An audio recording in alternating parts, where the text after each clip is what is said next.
Salut à Captain Bub, on se retrouve pour une nouvelle vidéo que je vous avais en quelque sorte promis. Suite à ma dernière vidéo, nombreux d'entre vous ont été étonnés, voire choqués même pour certains, de voir que j'avais placé Zelda Breath of the Wild en dernière position comme le pire Zelda selon moi. Donc c'est parti tout de suite pour les explications. DJ, balance intro.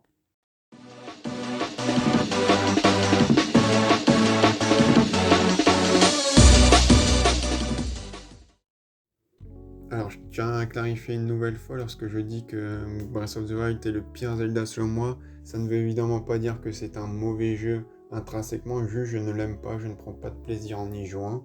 Donc évidemment dans cette vidéo je vais me concentrer essentiellement sur les défauts du jeu, selon moi évidemment, pour d'autres ça sera des points positifs.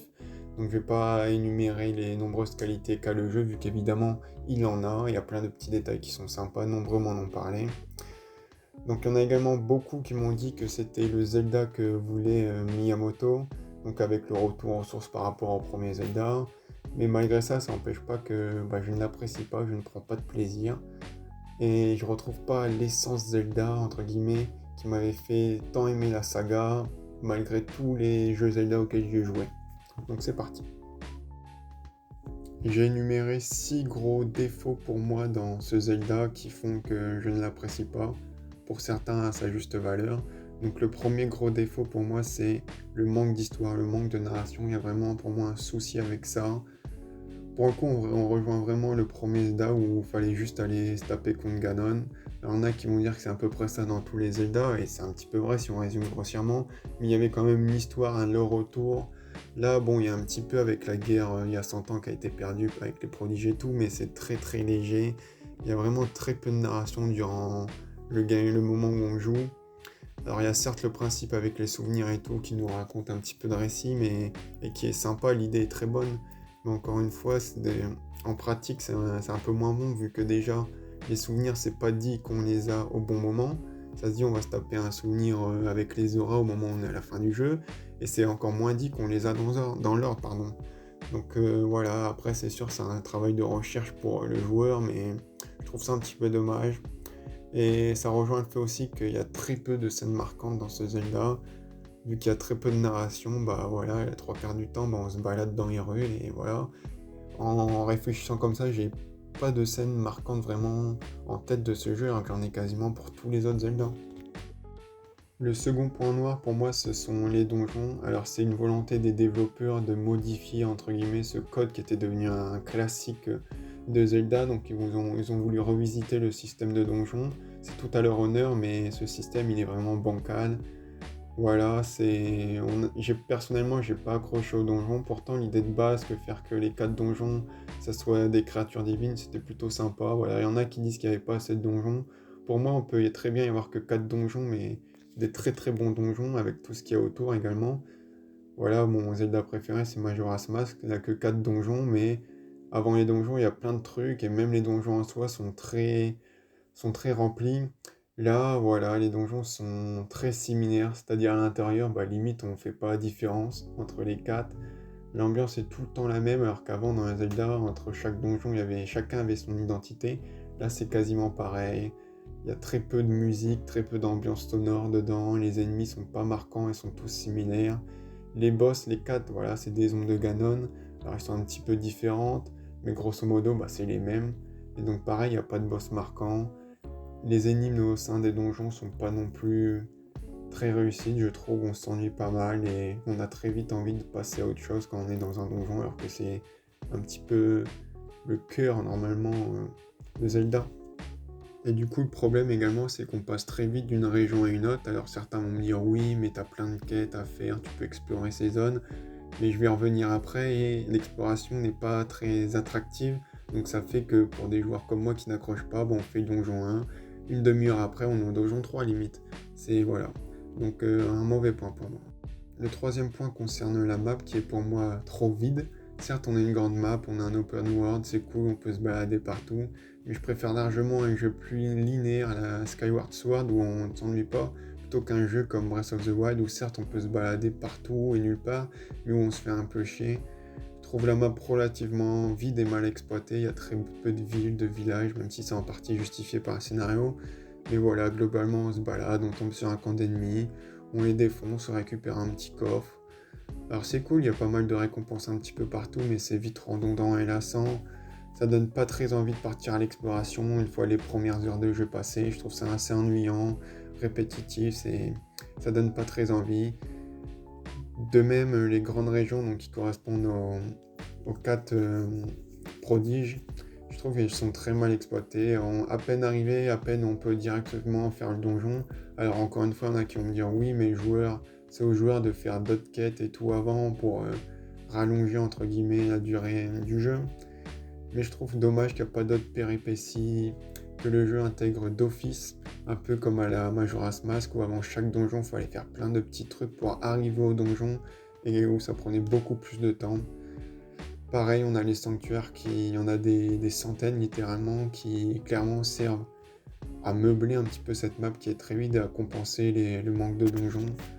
Donc voilà, les sanctuaires c'est sympa, mais c'est un peu répétitif également. Ensuite, j'ai noté le problème des quêtes secondaires qui rejoint certaines critiques que j'ai déjà faites. On a un jeu qui nous pousse à l'exploration, à pas directement partir tête baissée pour enchaîner les donjons, mais à côté on a des quêtes qui donnent pas envie justement de partir en exploration, de faire autre chose que les donjons, et c'est un problème, ça fait que ça entre guillemets raccourcit la durée de jeu, et les quêtes sont pas vraiment intéressantes, il n'y en a pas de mémorable, si on va en un endroit, on fait quelque chose, parce qu'on nous l'a demandé. Y a rien, on n'est pas impliqué. Pour moi, par exemple, dans Majora's Mask, oui, je vais souvent parler de ce jeu. La quête d'Anjo et Café, elle nous prend au trip, j'ai envie de dire. Elle est meilleure que toutes les quêtes de Breath of the Wild. La seule quête que je me souviens de Breath of the Wild qui m'a un peu marqué, c'est celle, vous savez, où on crée une sorte de ville en faisant venir plein de gens. Mais hormis ça, franchement, les quêtes sont pas très poussées, je trouve. Il y aurait pu avoir beaucoup plus d'imagination, notamment au vu de la map qui, encore une fois, je trouve est très mal exploité. Le point suivant, qui est un très gros point noir pour moi, c'est le manque d'émotion, le manque d'intensité de ce jeu. D'habitude, quand je joue à Zelda, j'ai l'impression de vivre une épopée, quelque chose d'épique. Et en jouant à ce Breath of the Wild, j'ai jamais eu cette impression. Et je sais pas vraiment dû à quoi c'est. Sans doute peut-être la musique qui est très, très légère dans ce jeu, quasiment inexistante, même si c'est une volonté des développeurs. Je trouve que ça participe au fait qu'on ne se sent pas impliqué émotionnellement. Il y a notamment vu qu'on se balade beaucoup dans la plaine d'Hyrule, et dans la plaine d'Hyrule c'est très calme, ça fait qu'on ne se sent pas impliqué. Et c'est vraiment le seul Zelda où j'ai eu cette impression de ne pas faire une aventure, mais juste de jouer à un jeu. Voilà, j'ai joué à un jeu lors dans les autres Zelda, dans Ocarina of Time. Quand j'arrivais au bout, je me disais, ah ouais, j'ai fait tout ça, c'était vraiment une épopée ce que j'ai vécu. Pareil dans Twilight Princess, Majora's Mask, Minish Cap, dans tous ces jeux. Là, j'ai pas eu ce sentiment. Ce jeu, il m'a pas pris émotionnellement. Les personnages secondaires ne m'ont pas spécialement intéressé. On a beaucoup qui ont, entre guillemets, été émus par les prodiges, avec leur destin qui est un petit peu cruel, mais personnellement, les prodiges ne m'ont pas spécialement ému. Voilà, ça rejoint entre guillemets les souvenirs dont je vous parlais, la problématique des souvenirs dont je vous parlais tout à l'heure. Mais voilà, pour moi, ça vaut pas, par exemple, des Midona, des Saria, des Excello, des Taya, des personnages comme ça dont je me souviens encore des années après. Et là, les prodiges, je ne saurais même pas vous dire le nom d'un des 4, tellement qu'ils sont oubliables pour moi. Et enfin, pour conclure, le dernier point que je voulais partager avec vous, c'est que globalement, je n'aime pas tout simplement cette nouvelle formule Zelda, rebootée 2.0, appelez-la comme vous voulez. Cette formule qui était censée donner un vent de fraîcheur à la saga, voilà, petit jeu de mots avec Breath of the Wild, vous avez compris. Ça va du nouveau système d'armes que je trouve très frustrant, avec les armes qui se brisent au bout d'un moment, ou l'inventaire limité qui nous oblige parfois, même très souvent, à abandonner des armes vu qu'on n'a plus de place. Je trouve également que l'escalade est très contraignante et qu'elle nuit à justement cette exploration. Lorsque je jouais, j'avais l'impression de passer mon temps à escalader des montagnes, des murs, n'importe quoi, et d'être à chaque fois à rien de tomber avec ma jauge d'endurance. Je trouve ça très ennuyeux, que ça pénalisait du coup l'avancement, ça ralentissait le rythme.